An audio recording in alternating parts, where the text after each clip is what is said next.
Bonjour à tous, corrigé de l'exercice sur les liaisons mécaniques sur ce moteur d'aéromodélisme. Donc en fait, on va démarrer par la pièce 1, voir un petit peu quels sont les contacts avec cette pièce. Donc pièce qui touche, en fait on a la pièce 2, qui correspond en fait à la culasse et au cylindre. Donc entre ces deux pièces là, il n'y a aucun mouvement, donc c'est une liaison fixe ou complète. Ensuite, la pièce 2, elle touche quelle autre pièce? Elle touche le piston. Le piston, quand on prend juste ces deux pièces-là, il peut coulisser, donc une translation, et tourner sur lui-même, une rotation. Donc en fait, on obtient une liaison pivot glissant. On repart de la pièce 2, qui est en fait le cylindre.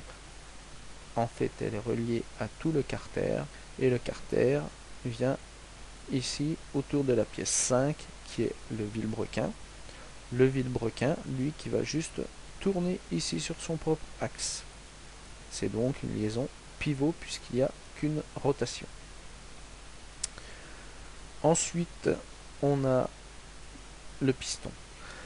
Le piston, lui, donc on a vu qu'il coulissait à l'intérieur ici du cylindre, donc de la chemise. La bielle qui vient tenir le piston, elle est montée sur un axe. Et cette bielle, puisque elle a une rotation autour du vilebrequin, il faut qu'il y ait un mouvement ici qui va être un mouvement de rotation à l'intérieur du piston autour d'un axe. Donc on a une rotation entre les deux pièces et simplement une rotation.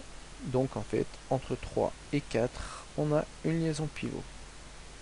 Notre bielle elle est montée sur le vilebrequin ici, puisque le vilebrequin tourne, elle va suivre le mouvement. Donc on a aussi une rotation ici entre 4 et 5, une liaison pivot.